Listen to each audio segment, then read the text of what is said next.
Thank you and good afternoon everyone. Can I start by acknowledging the traditional owners of the land on which we gather and pay my respects to Elders past, present and emerging.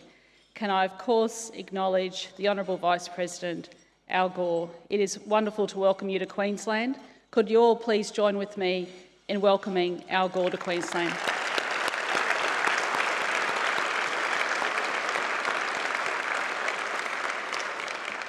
To Minister Leanne Enoch, other ministers that are in the room here today, ministers from other states, MPs, mayors, CEDA, ladies and gentlemen.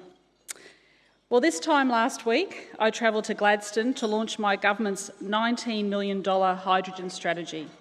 It is a roadmap to ensure that Queensland remains at the forefront of this exciting new industry that is forecast to be worth over $250 billion in 5 years and will see renewable fuel revolutionise transport, heavy industry and exportable energy. Queensland is set to be the world leader in green hydrogen, generated entirely from renewable sources, wind and especially solar. A Queensland hydrogen industry can utilise our existing industrial strengths and underpin decades of growth for skilled jobs, especially across regional Queensland. Last month, I was in Japan on a trade mission and signed a new Memorandum of Understanding on hydrogen with JOGMEC, Japan's peak investment body. Earlier this week, State Development Minister Cameron Dick addressed an international hydrogen industry conference in Japan. Japan is reliant on imported energy to meet so much of its domestic requirements. There is a great interest about the potential to create green hydrogen in Queensland to be exported to Japan. As I drove from Gladstone down to Bundaberg, I saw the region recovering from the unprecedented bushfires that devastated it just over 6 months ago.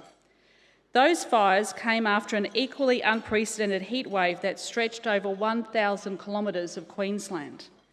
We saw record high temperatures and low humidity across the supposedly wet tropics. At Proserpine on the 24th of November, the temperature was 40 degrees. The relative humidity was only 18%.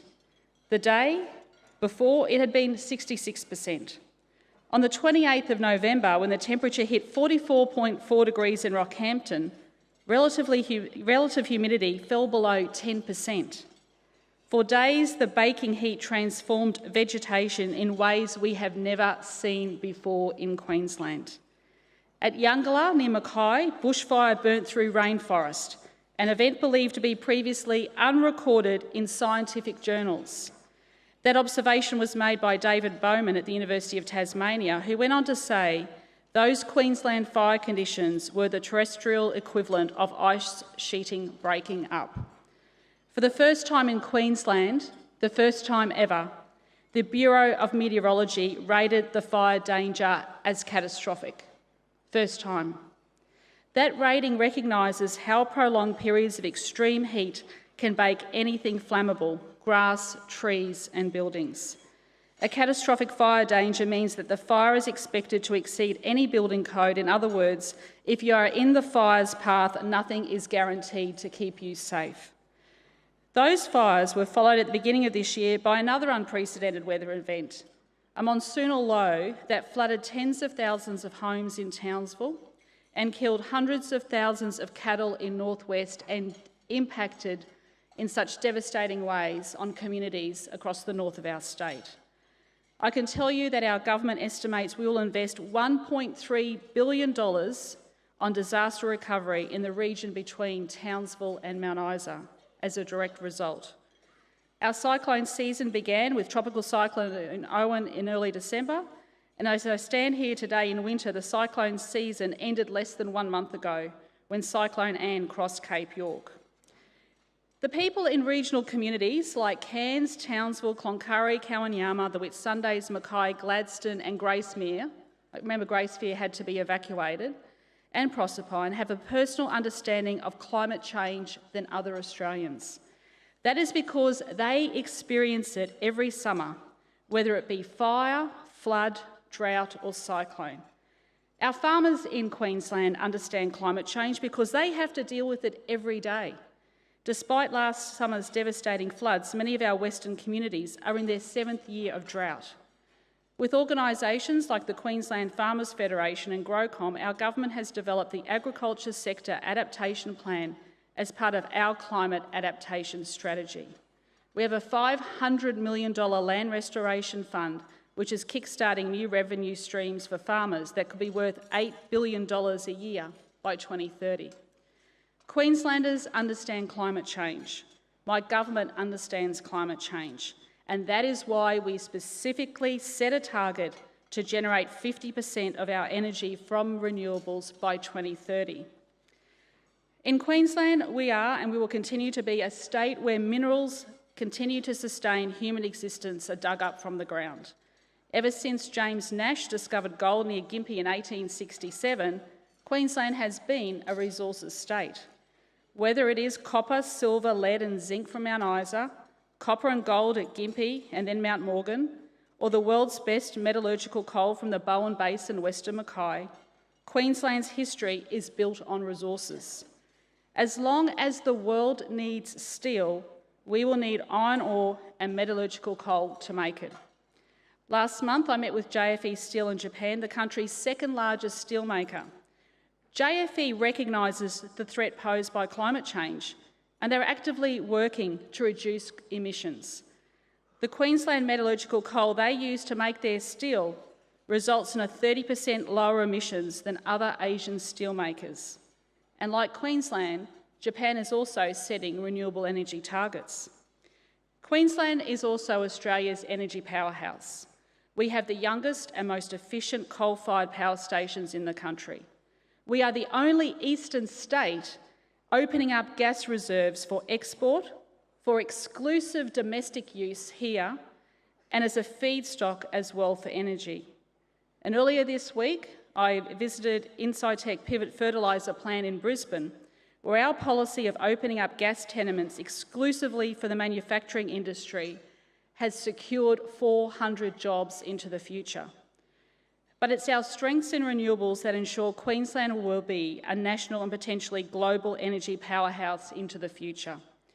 When we came into government 4 years ago, there were no large-scale renewable energy projects in this state. No wind farms, not a large-scale single solar farm. Today, because of certainty that has been provided by our clear policy settings and our direct support of the renewable energy sector, 21 large-scale renewable energy projects have commenced operations in this state. Our government's renewable energy policy provides certainty for business and has seen $5 billion worth of renewable energy projects already under construction, with another $15 billion sitting on the books to commence construction in the years to come. That's a $20 billion pipeline of investment in renewables. So far, this renewable energy boom has created some 4,000 jobs, and where are these jobs? Mainly in regional Queensland. And we have done all of this without any clear energy policy at a federal level. I've said it before, and I will say it again. I look forward to hearing a clearer vision of energy policy from the newly elected Morrison government, because what industry is crying out for is certainty at a federal level. Business and industry understand the need to plan for the future. That is why they are already factoring in the potential impacts of climate change and taking action to address it on everything from insurance policy to energy needs. But even as we grow new and innovative industries, especially in regional areas, Queensland will continue to be a resource state for as far into the future as any of us can see here today. It was a former Labor government that started the LNG industry in Queensland, one that sees us overtaking Qatar as the world's largest producer. We still need metallurgical coal to make steel, and we also need more of the resources that will power a sustainable renewable future: copper, cobalt, scandium and vanadium. That's why projects like Scony Mine at Greenvale near Townsville are so important. Long-term deposits of the minerals that will be needed to build the batteries that are an essential component of the renewable energy sector. Batteries for cars, for homes, for phones, and many more applications. The bauxite from the Amrun mine on the western side of the Cape York Peninsula will continue to be found in iPhones for decades to come. And the Northwest Mineral Province is rich with minerals needed for electric vehicles. Far from the decline in heavy industry as renewable energy ramps up, there is an increasing recognition that North Queensland is ideally placed to be home to more advanced manufacturing and heavy industry.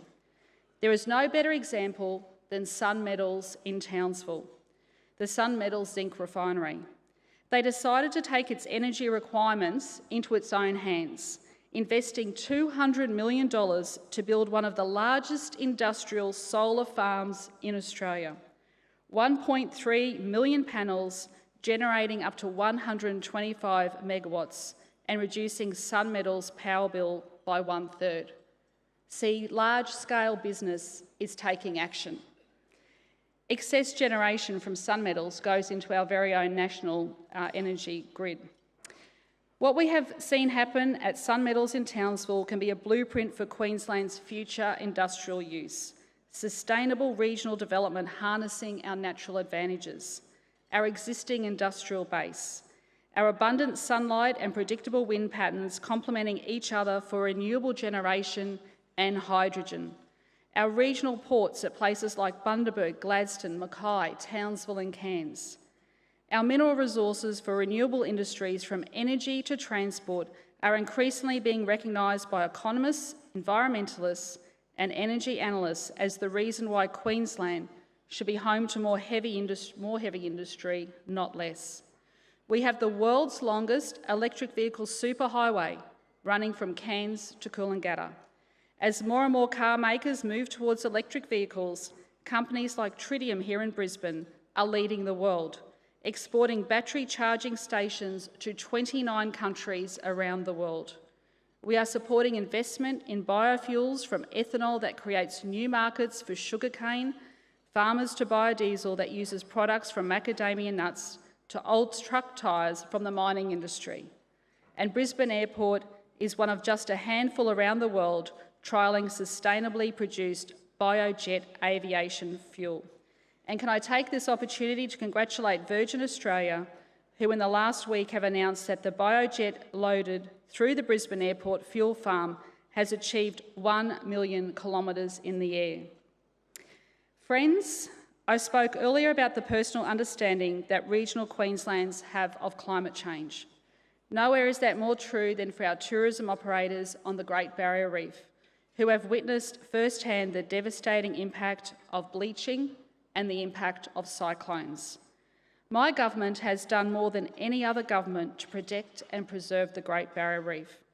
The strong plan to protect the reef that we took to the 2015 election ensured that it was not listed as a World Heritage Site in danger by UNESCO.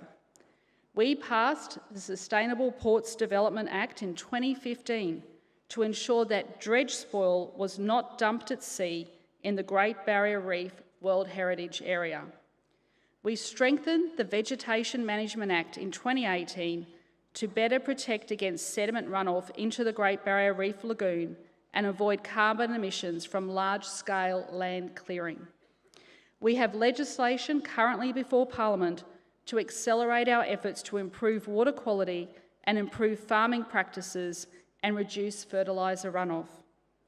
There are many things that make Queensland's place in the world unique, but perhaps none as more as our custodianship of the planet's greatest living treasure. We understand how important the reef is to the world and the need to protect it for future generations. We understand the need to act on climate change, and we have the ability to do so in a way that will make our state even stronger. Thank you, friends, for being with us here today. Enjoy the rest of your lunch.